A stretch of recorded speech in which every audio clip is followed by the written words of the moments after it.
एक माँ ने जानबूझकर अपने बेटे के चेहरे पर गरम गरम टॉवल रखा, हाई फीवर का नाटक करते हुए, जो उतर ही नहीं रहा था। उसकी स्किन लाल और जल रही थी, फिर भी उसने अपना काम नहीं रोका। फीवर को और कन्विंसिंग दिखाने के लिए उसने अपनी उंगलियां गले में डाली और उल्टी तकिए पर लगा दी, ताकि उसका पति मान ले कि लड़का सीरियसली बीमार है। जोशी पिछले 7 साल से इस तंग कमरे में बंद थी। शायद अपने बेटे को बीमार दिखाना ही उसके लिए उम्मीद की एक किरण थी। सीन सेट करने के बाद उसने एक मदद मांगने वाला नोट निकाला और अपने बेटे के हाथ में थमा दिया। हॉस्पिटल पहुंचने के बाद उसे ये डॉक्टर को देना था। जल्द ही वो पागल आदमी कमरे में आया, जैसे वो हमेशा आता था। जोशी ने झट से उससे बताया कि लड़का बीमार है, लेकिन साफ दिख रहा था कि आदमी को यकीन नहीं हुआ। Jesus, he is on fire. Okay, I will get him something stronger.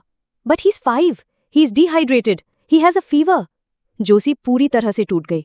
उसका बेटा ऐसा दिख रहा था और उस आदमी को बस यही कहना था कि वो कल दवा लाएगा। उसे अब गुस्सा भी नहीं आ रहा था। आदमी इतना हार्टलेस था कि अपने ही बेटे को तकलीफ में देख रहा था, लेकिन अगर उसने लड़के को हॉस्पिटल नहीं ले जाया तो उसकी सारी प्लानिंग बेकार हो जाती। उसे जाते हुए देखकर जोशी घोर निराशा में डूब गए।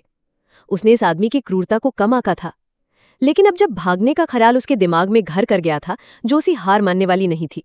पूरी रात गहरी सोच विचार के बाद उसने एक और भी बोल्ड प्लान बनाया, जो बीमार होने का नाटक करने से भी ज्यादा ट्रिकी था। Because you are going to play dead. Joshi ने अपने बेटे को कार्पेट पर लेटने को कहा, फिर उसे लेयर बाय लेयर उसमें लपेट दिया। उसने उसे उठाया और याद दिलाया कि ढीला ना पड़े, उसे रोबोट की तरह अकड़ा रहना था। फिर जोशी ने पूरी रूटीन रिपीट की। जैक को प्रैक्टिस कराया कि जब टाइम आए तो वो खुद को कैसे बाहर रोल करे। Wiggle wiggle wiggle wiggle.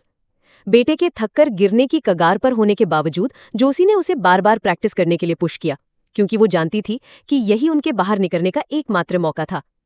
आखिरकार दोनों थक कर बेहोश हो गए। अचानक जोशी को आदमी के दरवाजा खोलने की आवाज सुनाई दी।